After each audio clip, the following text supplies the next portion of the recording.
Welcome to the Salmon Runs YouTube. Enjoy the video.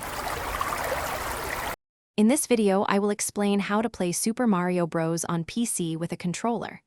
First, you will need to select a suitable emulator software. Next, acquire the game file, often called a ROM, for Super Mario Bros.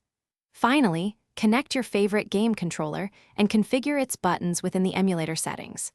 This process allows you to enjoy the classic Nintendo experience on your personal computer, bringing back nostalgic gameplay with modern convenience.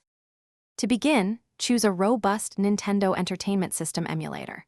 Popular options include FSU or Nestopia UE, known for their excellent compatibility and features. Download your chosen emulator from its official source to ensure safety and proper functionality. Once downloaded, follow the installation instructions carefully. Most emulators require minimal system resources, typically a dual-core CPU and 2 GB of RAM, making them accessible for many personal computers. Next, you will need the Super Mario Bros. Game file, commonly referred to as a ROM. These digital versions of games are necessary for emulators to function.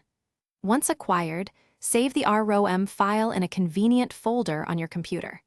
It is important to ensure the ROM is compatible with your specific emulator and is not corrupted, which could lead to issues during gameplay. Many emulators offer features like saving game states and adjusting graphics settings for an enhanced experience.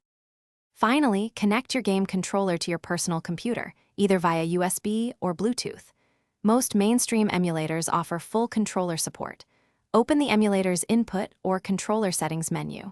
Here, you will map each in-game action, such as jump, run, and directional movements, to your desired controller buttons.